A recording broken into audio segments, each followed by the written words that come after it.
tepik suara bagi Tuhan. Haleluya. Maaf siapa yang suruh duduk. Maaf, belum saya suruh duduk. Silakan duduk, saudara. Haleluya. Shalom. Puji Tuhan. Haleluya. Yahowu. Menjua-jua. Horas. Terima kasih buat Tuhan Yesus yang telah mempertemukan kita hari ini. Beberapa tahun yang lalu, lebih dari 6 tahun mungkin.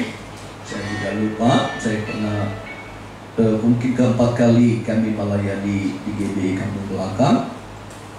Terima kasih buat Bapak Ibu Gembala yang telah memberi kesempatan kami dan Tuhan. Nama saya Pendeta Ricardo Sitorus, istri saya Pendeta Laura Kurang. Saya Batak, istri Manado. Tuhan berikan 3 anak. Keluarganya Batman, Batak Manado. Yang pertama perempuan, sarjana seni. Yang kedua wanita, sarjana ekonomi. Yang ketiga cewek, sarjana pendidikan. Jadi 3 perempuan, wanita, dan cewek, 3 orang. Kami mengembalakan di Kota Medan. Dan saat ini dalam rangka ada konferensi pendeta Pentakosta di Kelapa Gading. Kami singgah hari ini, nanti siang saya kembali ke Kota Medan. Baik Bapak Ibu, itu perkenalan kami. Kita akan masuk dalam firman Tuhan. Kita sepakat dulu kanan kiri. Katakan seluruh kanan kiri bilang begini. Hari ini, 1, 2, 3. Hari ini kita serius. Hari ini kita tidak buka handphone. Karena khotbahnya ada di layar. Amin. Katakan kecuali foto Pak Pendeta. Baik, hari ini berbicara kuasa menjadi saksi. Saudara, kalau di lembaga Alkitab dikatakan perintah untuk memberitakan Injil. Ya, kita akan baca lebih dahulu dalam Matius 28 ayat 16 sampai 20. Kita baca bersama. Wanita ayat genap, pria ayat ganjil ayat 20 bersama-sama. 1, 2, 3.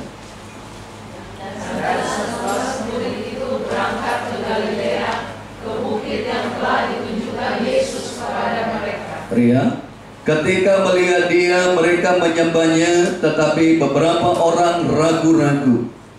Yesus mengendarai mereka dan berkata,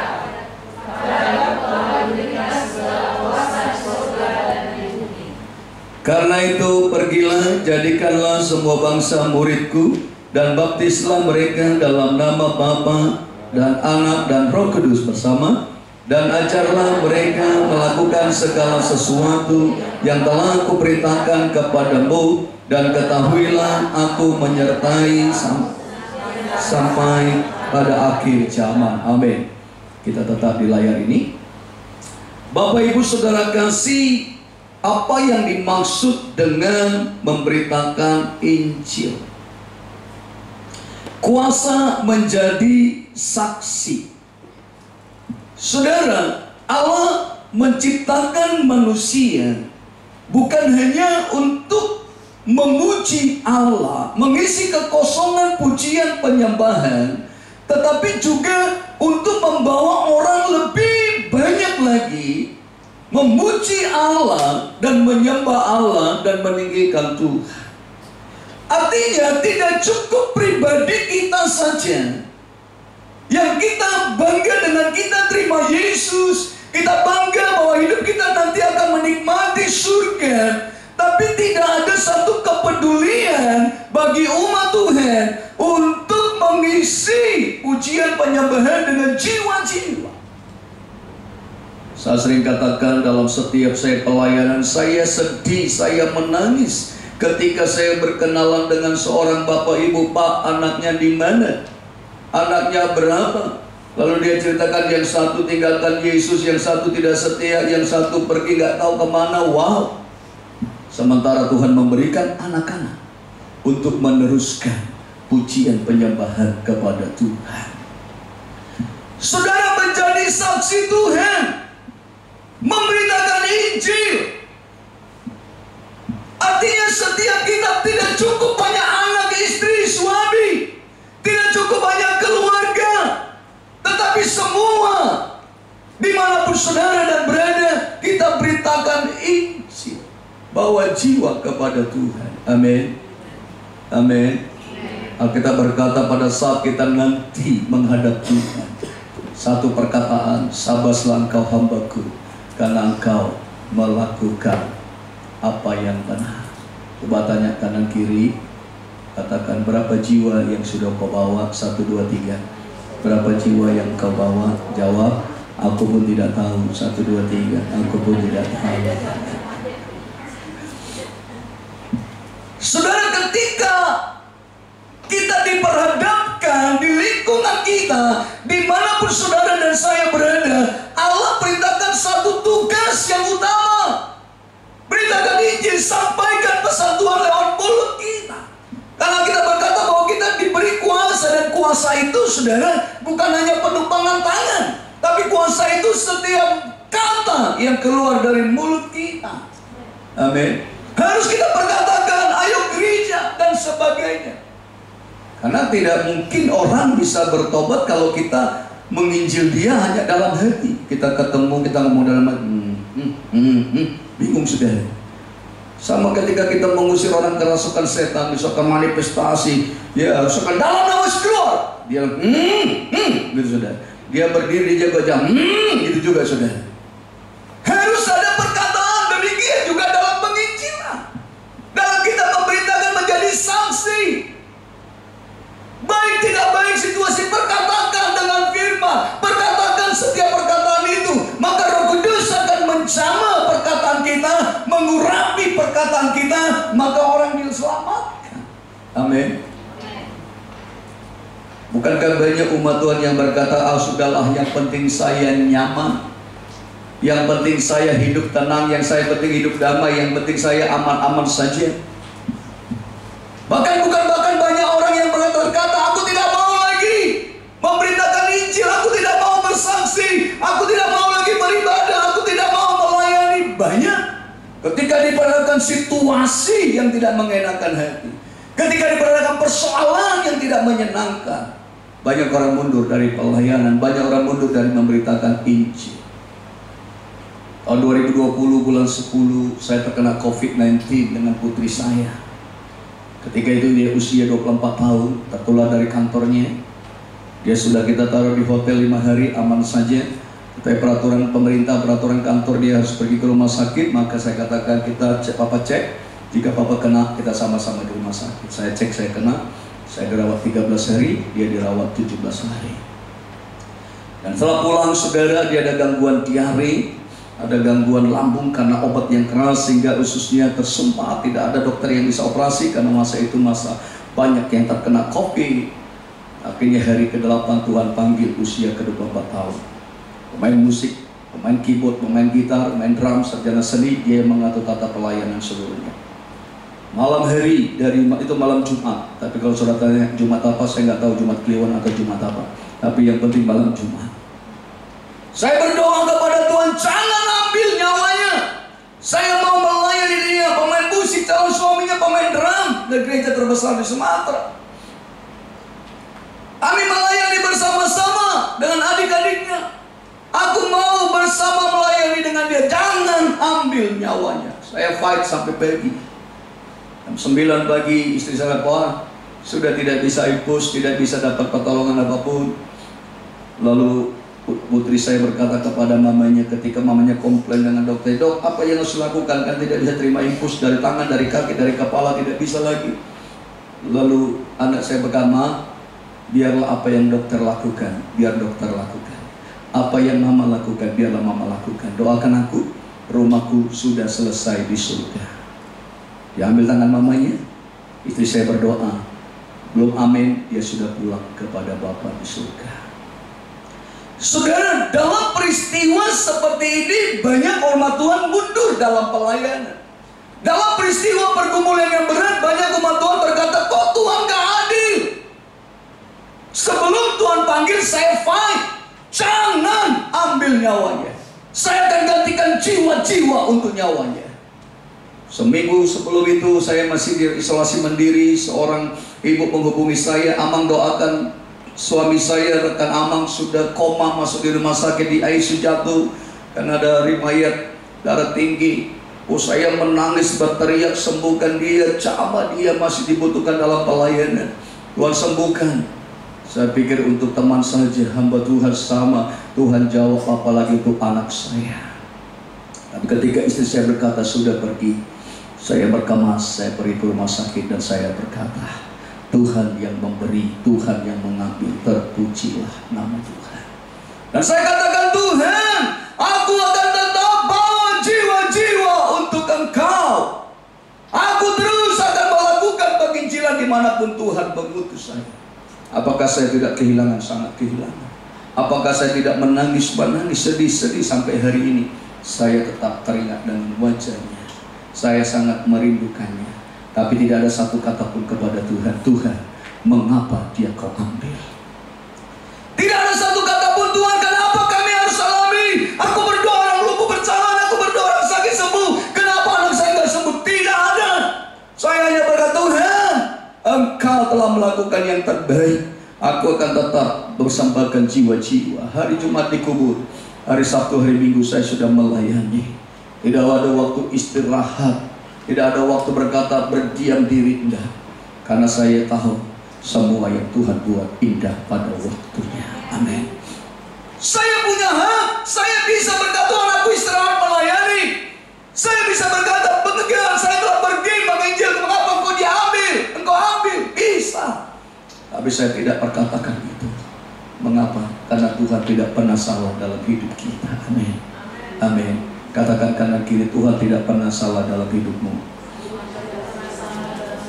Katakan kanan kiri, kau dan aku sering salah.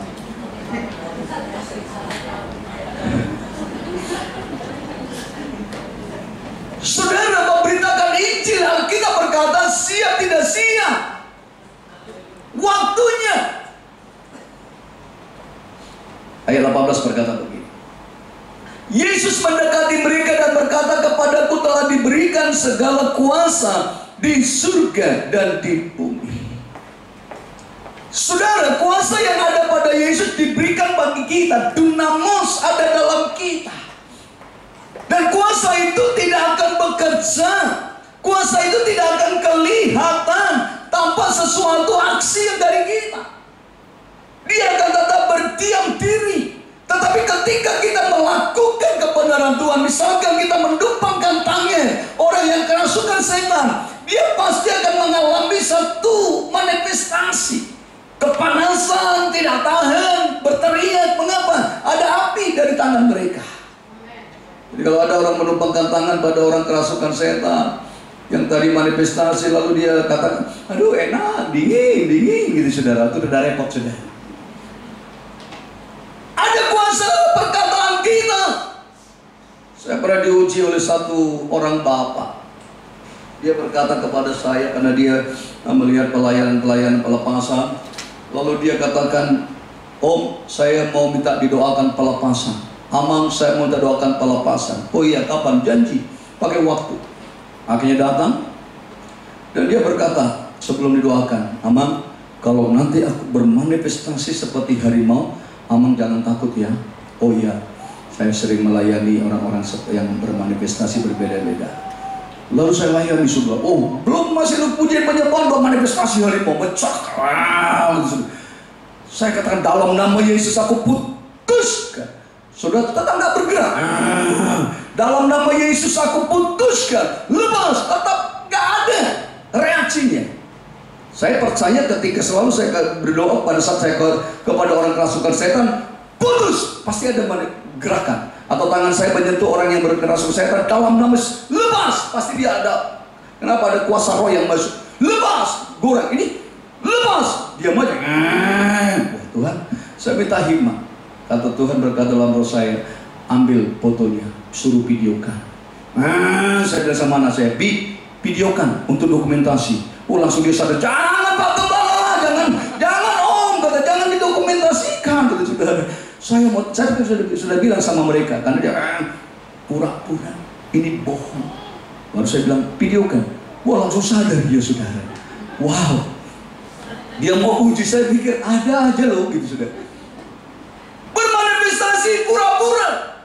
Sehingga pada saat mungkin nanti saya nggak mengerti apa yang dilakukan, lalu dia akan gembar-gembor ke sana. Wow, saya pernah kerjain Pak Pendeta Sitorus, saya pura-pura manifestasi, dia capek sampai keringatan cukir bayi doain saya, padahal saya pura-pura. Tuhan kasih hikmat. Begitu mau di video langsung sadar dia, saudara. Cuma saya tidak permalukan dia, saya tidak bilang kau pura-pura, enggak. Tapi kepada jemaat yang ada ikut doa, pura-pura dia gitu, saudara. Tapi dia tahu bahwa dia terjebak, tertangkap basah. Bapak Ibu, ada kuasa, dan ini harus kita perkatakan, harus kita sampaikan lewat perkataan, lewat doa kita. Kita menginjil seseorang, menyampaikan sesuatu bagi umat Tuhan untuk dia mengalami pertobatan. Tetap di ayat saja 18. Mengapa Bapak Ibu Saudara kasih? Orang harus mendengar. Karena Tuhan bawa saya pergi ke seluruh daerah. Kemarin ke Nias terakhir yang ke-39 kali, bulan Agustus. Saya melayani di GPDI 6 gereja, GBI 4 gereja, BKPN Banua Karisu Protestan Nias 5 gereja, gereja Sungai Yordan, dan ada gereja AKP.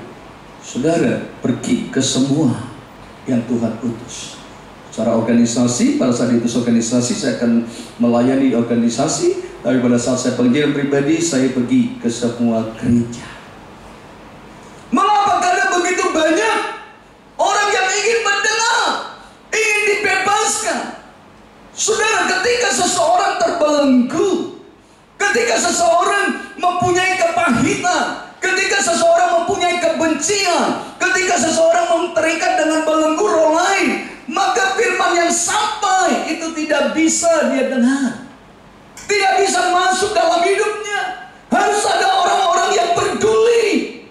Saudara dan saya peduli dengan orang tua, dengan mertua dan sebagainya. Bukankah banyak umat Tuhan rasa peduli itu kalau kita sama-sama senang, win-win solution. Jadi artinya kita memberi, dia memberi. Jarang ibu yang berdoa buat mertua yang cerewet, Tuhan panjangkanlah umurnya Tuhan, gitu. Sudah jarang ya. Kadang terbalik, Tuhan lama kali dia Tuhan, gitu saudara. Jadi kalau ada ibu-ibu datang, amaknya, oh datang nenek, amak datang ya, oh puji Tuhan dah rindu. Jangan percaya, dalam hatinya mungkin dia berkata, aduh masih hidup lagi nenek ini, gitu saudara. Atau suami yang goncengan naik motor, saudara, mesra kali, padahal dalam hati ibunya, perut buncit masih hidup lagi kau, gitu saudara. Orang yang memberitakan Injil, satu tujuan akan mengisi pujian penyembahan. Tanggung jawab bagi kita, terlebih kepada keluarga kita Yerusalem, anak-anak kita, jangan ada satupun yang meninggalkan Tuhan. Bukankah banyak umat Tuhan ketika anaknya pergi meninggalkan Tuhan, ya biasa aja perasaannya, ya sudahlah itu pilihan dia. Padahal suatu kegagalan umat Tuhan jika ada dari keluarganya, anak-anaknya meninggalkan Yesus. Mengapa? Karena dia dititipkan untuk kita bahwa terus memuji, menyembah Tuhan. Amin. Yesus mendekati mereka dan berkata, kepadaku telah diberikan segala kuasa di surga dan di bumi. Karena itu pergilah, jadikan semua bangsa muridku, dan baptislah mereka dalam nama Bapa, Anak, dan Roh Kudus. Saudara, ada satu kuasa yang harus kita pancarkan kepada banyak orang, sampaikan kepada banyak orang. Bukankah banyak orang mengeluh, kecewa, sudahlah Tuhan, terserah dia. Mau masuk neraka, terserah dia. Mau apa jalannya, tidak bisa. Surga butuh saudara dan saya untuk menyampaikan berita itu. Roh Kudus memerlukan kita. Roh Kudus membutuhkan kita untuk menyampaikan kebenaran itu. Ketika kebenaran itu sampai kepada seseorang, baru Roh Kudus mengurapi perkataan sehingga orang dijamah. Ketika saya ada pelayan di penjara di Manado, saya puluhan kali, seluruh penjara juga di Jakarta dan sebagainya, saya masuk kamar mandi sebelum pelayanan, lalu keluar ada dapur umum. Lalu saya katakan ada seorang bapak berdiri situ. Saya katakan, enak kali ya di sini dekat dapur, Kang Mas saya makan terus. Dia jawab, iyalah Pak, enak di sini, katanya saudara. Saya dengar sebelumnya ada seseorang bernama Markus. Saudara, kalau nama Markus kira-kira Kristen kan? Markus apalagi, tapi dia tidak ibadah. Katanya Markus itu sudah 29 kali masuk penjara, keluar masuk penjara. 29 kali, bukan pelayanan, tapi narapidana. Lalu dia bilang, saya tinggal 1 kali lagi. Ke-30 setelah keluar saya masuk 1 kali lagi, baru saya bertobat. Saya katakan kepada seorang bapak ini, iya ada di sini satu orang bapak katanya sudah 29 kali keluar masuk penjara. Katanya nunggu keluar ini, masuk lagi ke 30 kali baru bertobat. Iya kalau dia sempat, kalau mati masuk neraka dia. Saya bilang itu. Saya pergi, lalu ibadah. Tiba-tiba bersaksi, bapak yang tadi berdiri, yang di kamar mandi tadi. Saya bersaksi, tadi saya ada di dekat dapur. Bapak pendeta bilang, ada seorang bapak yang 29 kali masuk penjara tidak mau bertobat. 30 kali baru bertobat. Iya kalau masih sempat, kalau mati masuk neraka. Pak pendeta, sayalah orangnya. Katanya saudara, wow saudara, sayalah orangnya. Tadi tidak ada niat ke gereja, tapi perkataan saya, Roh Kudus bekerja, Roh Kudus menjamah dia, dan hari itu dia bersaksi. Dia dilayani pelepasan para restorasi. Dia ada pasang di belakangnya tengkorak ada benda, di dadanya ada ditanam. Dia begitu banyak membunuh orang dan sebagainya. Akhirnya layani pelepasan bermanifestasi. Dia dibebaskan, dia dilepaskan. Hanya perkataan 1 menit. Iya kalau dia masih sempat, kalau masuk neraka, mati belum bertobat, masuk neraka dia. Roh Kudus bekerja. Roh yang tadi ini tidak lihat ke gereja, dia datang dan dia bersaksi. Saudara, Allah butuh perkataan mengenai pengurapan jiwa yang diselamatkan. Itu urusan Tuhan. Yang penting perkataan kita sampai kepada sahabat kita, perkataan kita sampai kepada orang tua, keluarga, handai tolan, siapapun yang kita hubungi. Ketika pangkas potong rambut, sampaikan berita. Ketika dipajak, sampaikan berita itu. Maka Roh Kudus akan mengurapi, Roh Kudus akan menjamah. Amin. Amin. Amin. Karena itu pergilah, jadikan semua bangsa muridku, dan baptislah mereka dalam nama Bapa, Anak, dan Roh Kudus. Ya, ini tugas hamba Tuhan, tapi tugas beritakan Injil, sampaikan saksi. Kita kan sering nyanyi, bersaksi terus sampai Tuhan datang. Belum bersaksi Tuhan mau datang. Gitu sudah, enggak bersaksi terus. Ketika saya ada pelayanan di daerah Tapanuli, dalam Paskah saya ajak umat Tuhan bernyanyi bahasa Batak. Tu diaho dumateho, kemana kau jika kau mati?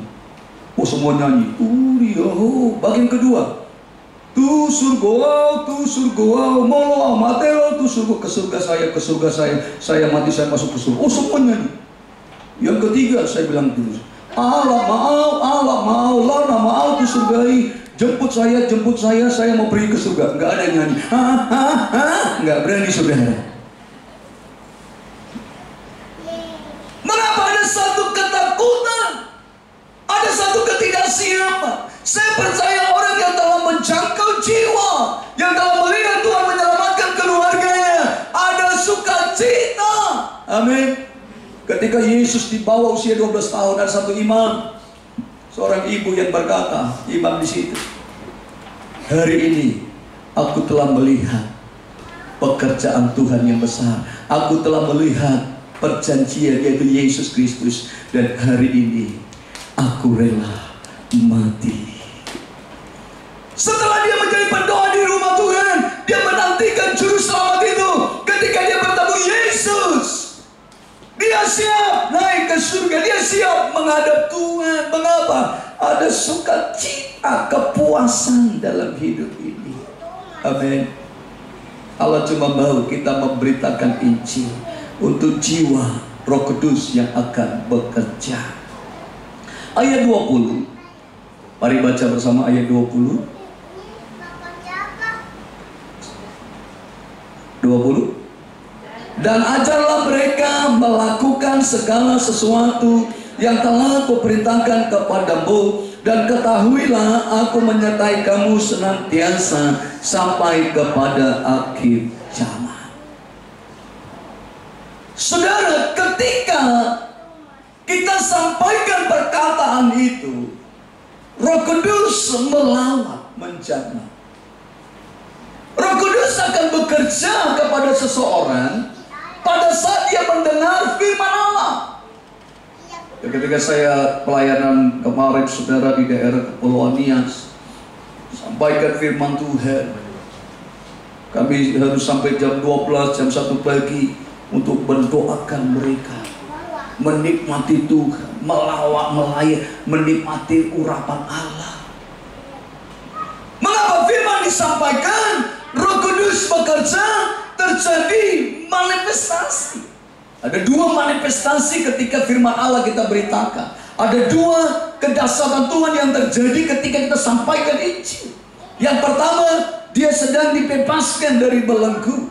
Dia sedang dilepaskan dari ikatan-ikatan kedagingan. Dia telah dilepaskan dari segala kekhawatiran, kebimbangan, kebencian. Dia telah dilepaskan dari setiap ikatan belenggu, dosa, perdukunan, dan sebagainya. Yang kedua, dia diurapi, dilawat, dia menikmati perjumpaan dengan Tuhan. Sehingga Daud berkata, lebih baik satu hari di pelataranmu daripada 1000 hari di tempat lain. Apa yang Daud lakukan? Memujimu, menyembahmu, Kau yang hidup. Apa yang Daud alami? Dan menikmati semua kemurahan-Mu. Saudara, ketika seseorang menyampaikan berita sukacita itu, ketika kita menikmati Tuhan, maka ada satu kenikmatan yang tidak bisa diberikan oleh dunia. Daud mengatakan satu hari lebih baik daripada 1000 hari. Tapi sering sekali dalam kehidupan umat Tuhan, baru pendeta khotbah 30 menit, 40 menit sudah mulai gelisah. Ketika pendeta berkata yang terakhir, semua bilang dalam hatinya, oh puji Tuhan, gitu saudara. Jadi saya sering katakan, saudara, kalau saya khotbah yang terakhir itu belum terakhir, masih ada paling terakhir, gitu saudara. Orang yang berjumpa dengan Tuhan, ada satu kerinduan terus memperkatakan Injil, menyampaikan kebenaran. Ada satu tangisan bagi banyak orang. Ada satu kerinduan orang lain mengalami keselamatan yang datang daripada Tuhan. Ketika saya melayani seseorang yang terbelenggu 7 tahun, serangan kuasa kegelapan sampai gila, diikat di kerangkeng saudara, karena mau membunuh orang tuanya dan sebagainya, batal kuliah dan sebagainya. Ketika didoakan, apa yang keluar? Darah kental. Ya, dia pernah bermain perdukunan saudara, begitu banyak. Ya, dilayani 7 tahun terbelenggu, Tuhan bebaskan. Mengapa? Ada satu firman yang disampaikan. Bahkan kurang lebih tahun lalu ada seorang ibu dan ibunya, ya, seorang mbak ibu dan anaknya wanita dan anaknya laki-laki. Anak laki-laki ini yang sakit, udah gila ya saudara, karena dirasuki roh. Jadi diinformasikan atau dibawa ke kami, lalu datang, ya, laki-laki ini yang sakit, umur 26, 27. Tetapi pada saat kami menyembah Tuhan, yang bermanifestasi bukan ini, bukan si Marlon, tapi kakaknya dan mamanya. Mamanya bermanifestasi, muka-muka kakaknya bermanifestasi. Saya bingung gitu saudara. Kalian yang mau doakan dia, kok kalian yang manifestasi gitu saudara. Kadang Allah bekerja kepada seseorang, tapi Allah sedang mempunyai visi, mempunyai program untuk keselamatan yang lain. Ketika kita diperlihatkan penderitaan orang lain, ketika kita diperlihatkan pergumulan orang lain, saudara, Allah sedang mendidik kita. Allah sedang memperlihatkan kepada kita satu kuasa Allah, supaya ketika kita menghadapi hal yang sama, kita mengalami kekuatan daripada Tuhan.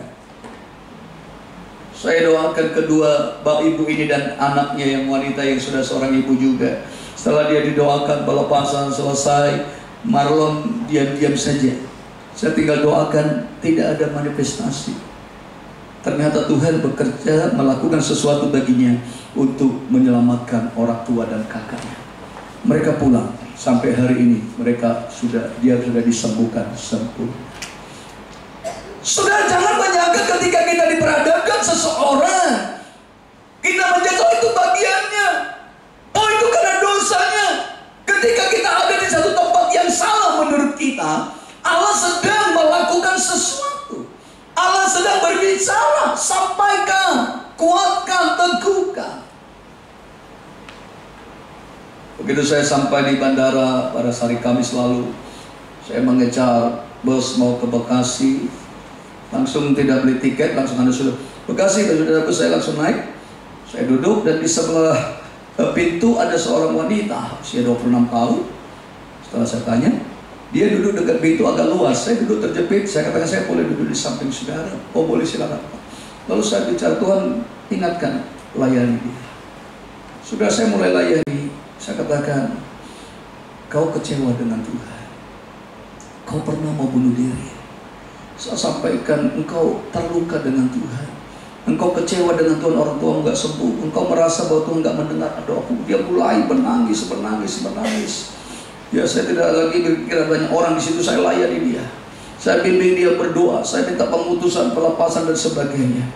Lalu saya katakan, adakah yang Bapak sampaikan? Pak Pendeta, semua yang Bapak sampaikan itulah aku. Saya berdoa pemutusan dan saya mendoakan dia mengalami sukacita. Tuhan tidak pernah mengirim kita di tempat yang salah. Amin. Katakan kanan kiri, Tuhan tidak pernah mengirim kita di tempat yang salah. Apapun keadaannya, apapun situasinya, Tuhan tidak pernah salah memberi suami kita yang mungkin belum bertobat sampai saat ini. Tuhan tidak salah. Mungkin kita punya mertua yang diboli bibir monyong 5 inci berbeda. Tuhan tidak pernah salah. Apapun keadaan kita di rumah, di jalan, di lingkungan kita, ekonomi, keuangan, kesehatan, Tuhan tidak pernah salah. Amin. Tugas ini tidak bisa terhambat karena keadaan kita. Memberitakan Injil, menyampaikan kebenaran, mengajar umat Tuhan untuk mengenal Yesus lebih lagi, itu tugas kita dalam situasi keadaan apapun. Amin. Beritakan Injil.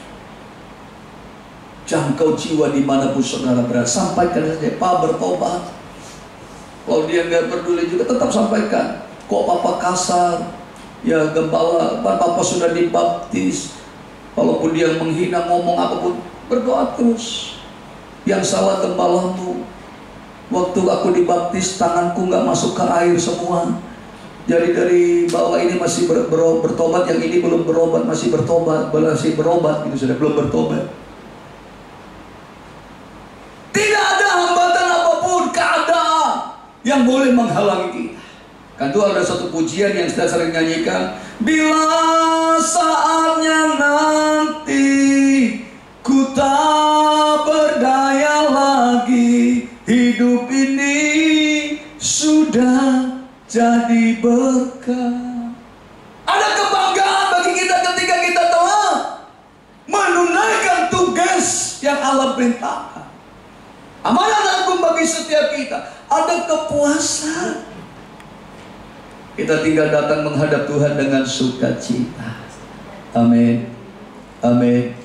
Katakan kanan kiri, beritakan Injil dimanapun kau berada. Katakan kanan kiri, jangan egois. Amin. Bukan hanya tugas gembala. tapi tugas setiap kita. Sampaikan perkataan itu, dan Roh Kudus akan menjamah, maka dia akan datang mencari wajah Tuhan. Singer, pemain musik maju ke depan.